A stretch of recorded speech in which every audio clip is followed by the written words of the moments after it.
নমস্কার বন্ধুরা। তো একদিকে ভারতের কাশ্মীর রিজিয়নে হঠাৎ করেই ব্ল্যাকআউট ঘোষণা করে দিয়েছে এবং লাগাতার সাইরেন বাজবে আজ রাত থেকে, যাতে কোনো রকম অ্যাটাক হলে সাধারণ মানুষ তৈরি থাকে বাঁচার জন্য। উল্টো দিকে রাজস্থানে এক অসাধারণ সফলতা পেয়েছে ভারত, যেখানে প্রায় 700 কিলোমিটার দূর থেকে কামিকাজে অ্যাটাক করতে সক্ষম হয়েছে ভারতের শেষনাগ, যা কিন্তু সরাসরি পাকিস্তানের বুকে কাঁপুনি ধরিয়ে দিয়েছে। কেননা এই খতরনাক হাতিয়ার পাকিস্তানের প্রতিটা এয়ার ডিফেন্স, মিলিটারি বেস, এমনকি ওদের হেডকোয়ার্টার সব কিছুই ধ্বংস করতে সক্ষম। আর এই ধরনের হাতিয়ার কতটা খতরনাক তার আইডিয়া আপনারা এর থেকেই পেয়ে যাবেন, যে খোদ আমেরিকা, যাদের কাছে বেস্ট এয়ার ডিফেন্স সিস্টেম রয়েছে, তারা পর্যন্ত এর আতঙ্কে কাঁপে। সেই হাতিয়ার এখন ভারতের হাতে চলে এসেছে এবং খুবই পরিকল্পিতভাবে পাকিস্তানের সীমান্ত ঘেঁষে এই অস্ত্রের তাণ্ডব দেখিয়েছে ভারত, যা সরাসরি পাকিস্তানের জন্য একটা সিগন্যাল ছিল বলতে পারে যে আগামী দিনে ওদের সাথে কি হতে চলেছে। কিন্তু প্রশ্ন উঠবে, হঠাৎ করে এভাবে কাশ্মীরে ব্ল্যাকআউট করে সাইরেন বাজানোর কি উদ্দেশ্য, কি চাইছে ভারত সরকার? আর তার সাথে কেন ভারতের এই শেষনাগ ব্যালিস্টিক মিসাইলের চেয়েও বড় আতঙ্ক তৈরি করেছে পাকিস্তান সহ একাধিক দেশের জন্য, সবটাই জানবো আজকের এই ভিডিওতে। তো বন্ধুরা, এই মুহূর্তে যে ভিডিও ক্লিপটা দেখছে, এটাই শেষনাগের অ্যাটাকের দৃশ্য, যা রাজস্থানের পোখরানে টেস্ট করেছে ভারতীয় সেনাবাহিনী। ইন্টারেস্টিং ব্যাপার হলো, এতদিন এটাকে নিয়ে কেবল মিডিয়ায় খবর চলছিল, কিন্তু ফাইনালি এই হাতিয়ার এখন আর্মির কাছে পৌঁছে গেছে এবং এই টেস্টে প্রায় 5 ঘন্টা উড়ানের পর 700 কিলোমিটার দূরের টার্গেট একদম সফলভাবে হিট করেছে। যদিও এখানে এক্সপ্লোসিভ ছিল না, কিন্তু জাস্ট কল্পনা করুন, এতে প্রায় 40 কেজির এক্সপ্লোসিভ থাকলে ঠিক কী পরিমাণ ড্যামেজ করত। আর ইন্টারেস্টিংলি, এই টেস্টের পর ওদিকে আবার জম্মু কাশ্মীরের পুঞ্চ এলাকা, যেটা কিন্তু খুবই সেন্সিটিভ এবং পাকিস্তানের টার্গেটেও থাকে, ওখানে হঠাৎ করেই আগামী 5 দিনের জন্য ব্ল্যাকআউট আর মক ড্রিলের ঘোষণা দেয়, যাতে প্রতিদিন রাত বা যে কোনো সময় হঠাৎ সাইরেন বাজলেই লোকজন সুরক্ষিত জায়গায় লুকোনো থেকে শুরু করে বাড়ি, দোকানের লাইটস অফ করার মতন ট্রেনিং করতে পারে। আর বন্ধুরা, এটাকে নিয়েই রীতিমতো আতঙ্ক ছড়িয়েছে লোকাল পপুলেশনের মধ্যে যে আবারও অ্যাটাক হবে নাকি। কারণ এই টাইপের সেম কাজ রাজস্থানেও কয়েকদিন আগে করা হয়েছিল, এমনকি তারপর দিল্লিতেও মক ড্রিল হয় এবং এখন ধীরে ধীরে কাশ্মীরেও এটা শুরু হচ্ছে। তো স্বাভাবিকভাবেই মানুষের মনে একটা ভয় তৈরি হয়েছে যে এত প্রিপারেশন কিসের জন্য। সরকারের দাবি এটা একেবারে নর্মাল ঘটনা, কিন্তু যে লেভেলে এই সমস্ত চলছে তা নিয়ে তো প্রশ্ন উঠবে। যার দরুন এই ঘটনা সোশ্যাল মিডিয়ায় একটা ব্যাপক আতঙ্ক তৈরি করতে কিছুক্ষণ আগেই এই মক ড্রিল আপাতত ক্যান্সেল করে দিয়েছে সরকার, যাতে প্যানিক না তৈরি হয়। কিন্তু পরিস্থিতি খুব একটা ভালো নয়, কারণ ব্যাক টু ব্যাক কাশ্মীর থেকে আমেরিকার লোকজন ধরা পড়ছে, মণিপুর সাইডেও আমেরিকার ইউক্রেনের স্পাই ধরা পড়েছে এবং ক্রমাগত দেশ জুড়ে একাধিক জায়গায় রেড চালিয়ে আতঙ্কবাদীদের ধরপাকড়াও চলছে। তাই সবটা নর্মাল বলা তো যায় না। যাই হোক, এবারে আসি আসল কথায়, আর তাহলেই শেষনাগ কেন। এটার ফাইনাল টেস্ট ভারতীয় সেনা করেই নিয়েছে। এবারে প্রশ্ন হলো, এটাকে নিয়ে এত মাতামাতির কী আছে এবং কেন একে সবচেয়ে খতরনাক হাতিয়ার বলা হচ্ছে? ওয়েল, জাস্ট কল্পনা করুন যে ভারতকে পাকিস্তান নয়, বরং তার চেয়েও শক্তিশালী কোনো দেশ, যেমন আমেরিকার মতন কোনো দেশের বিরুদ্ধে অ্যাটাক করতে হবে। কিন্তু আমাদের জন্য মুশকিল হলো, আমাদের শত্রুপক্ষের কাছে মাল্টিলেয়ার এয়ার ডিফেন্স সিস্টেম রয়েছে এবং এগুলো এতটাই অ্যাডভান্স যে আমাদের যুদ্ধবিমান এই এয়ার ডিফেন্সকে পেরিয়ে দেশটার ওপর অ্যাটাক করতে পারবে না। যদি চেষ্টা করে, উল্টে আমাদেরও মারাত্মক ক্ষতি হতে পারে। আর এক্স্যাক্টলি এমন অবস্থাতে কাজে আসবে এই শেষনাগ।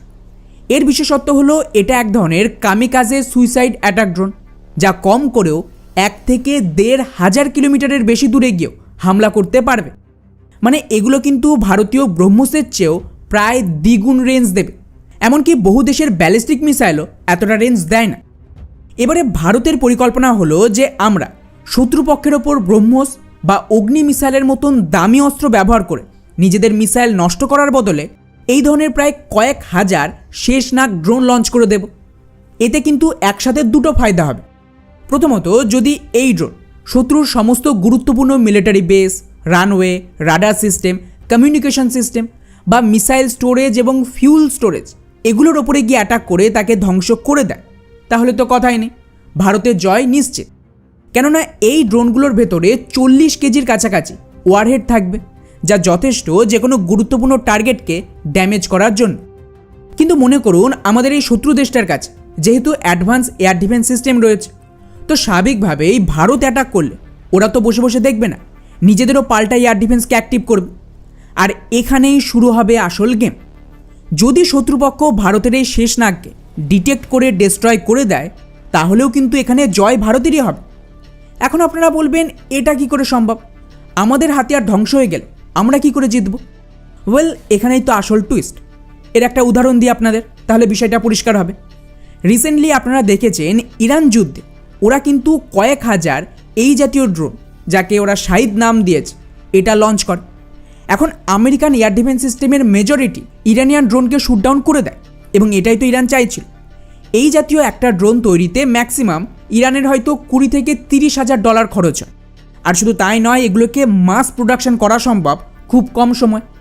উল্টো দিকে আমেরিকার যত এয়ার ডিফেন্স সিস্টেম ছিল, তার এক একটা মিসাইলের দাম কম করেও কিন্তু $2 থেকে $3 মিলিয়ন, যা এই ড্রোনের চেয়ে প্রায় 100 গুণ দামি। এবং এগুলো কিন্তু ভারী মাত্রায় অল্প সময় মাস প্রোডাকশন করা সম্ভব নয়। অর্থাৎ যদি ক্রমাগত কোনো দেশ এই জাতীয় ড্রোনকে শুট ডাউন করার জন্য নিজেদের সমস্ত এয়ার ডিফেন্স সিস্টেমের মিসাইল ব্যবহার করে ফেলে, তাহলে ওরাই ফেসে যাবে।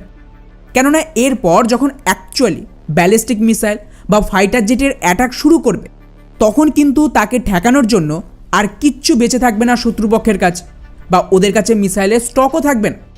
আর বন্ধুরা, এই জন্য ইসরায়েল বা আমেরিকা খুব গুরুত্বপূর্ণ টার্গেট না হলে নিজেদের এয়ার ডিফেন্সকে ব্যবহার করছিল না ইরানের ড্রোনের বিরুদ্ধে। কেননা সব মিসাইল শেষ হয়ে গেলে তখন আর বড় অ্যাটাক থামাতে পারবে না ওরা। এখন জাস্ট কল্পনা করুন, ভারতের শেষ নাগ এক্স্যাক্টলি সেম কাজটাই করবে। ভারত একটা মিসাইলের খরচে 20 থেকে 30টা এই জাতীয় ড্রোন বানিয়ে ফেলবে, এবং এগুলো দিয়ে অ্যাটাক হলে আমাদের শত্রুপক্ষ যদি একে ডিস্ট্রয় না করে, তাহলে তো খেল খতম।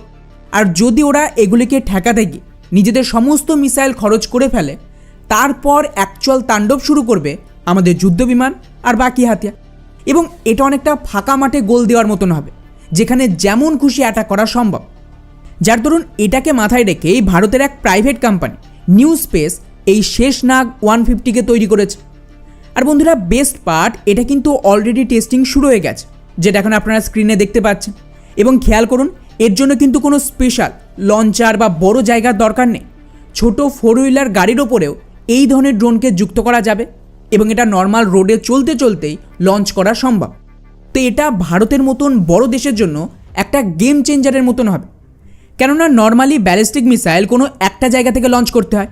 হ্যাঁ, এখন ক্যানিস্টার লঞ্চারের জন্য একে সহজে মুভ করানো সম্ভব, কিন্তু তাও কোথায় একটা ব্যালিস্টিক মিসাইল লঞ্চ করা, আর কোথায় এই ধরনের ছোট গাড়ি থেকে নর্মাল রাস্তায় চলতে চলতে ড্রোন ফায়ার করা, এর মধ্যে কিন্তু আকাশ পাতাল তফাৎ রয়েছে।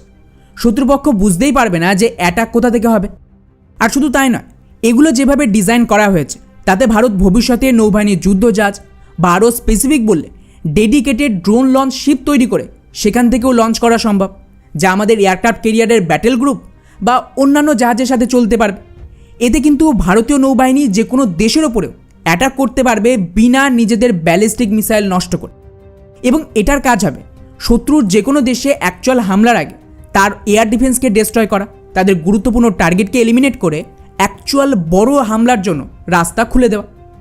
এখন এটাকে নিয়েই পাকিস্তান আর চীনের মতন দেশের অবস্থা টাইট। কেননা এই দুই দেশই মারাত্মকভাবে চাইনিজ এয়ার ডিফেন্স সিস্টেমের ওপর নির্ভরশীল। আর খবর দেখুন, চাইনিজ এয়ার ডিফেন্স সিস্টেম মারাত্মকভাবে ফেল হয়েছে সব জায়গায়। তা সে ভেনেজুয়েলা হোক, ইরান হোক, এই সমস্ত দেশ চায়না থেকে এয়ার ডিফেন্স সিস্টেম কিনেছিল, কিন্তু আসল যুদ্ধে এগুলো 2 মিনিটও টেকেনি। এমনকি পাকিস্তানে তো ভারত প্রমাণ করে দিয়েছে, চাইনিজ এয়ার ডিফেন্স সিস্টেম থাকা সত্ত্বেও পাকিস্তান সেনাবাহিনীর একটা সিঙ্গেল মিলিটারি বেসও ভারত আস্ত রাখেনি। তাই স্বাভাবিকভাবেই এই জাতীয় লো কস্ট কামিকাজে ড্রোন, তাও আবার এত লং রেঞ্জ 1 থেকে 1,500 কিলোমিটারে, চীন আর পাকিস্তানের জন্য কোনো দুঃস্বপ্নের চেয়ে কম হবে না। তাই ভারত কিন্তু অ্যাটাক ড্রোনকে বাদ দিয়ে এই জাতীয় কামিকাজে ড্রোন বা লয়ট্রিং মিউনিশনে হেভি ইনভেস্টমেন্ট করছে।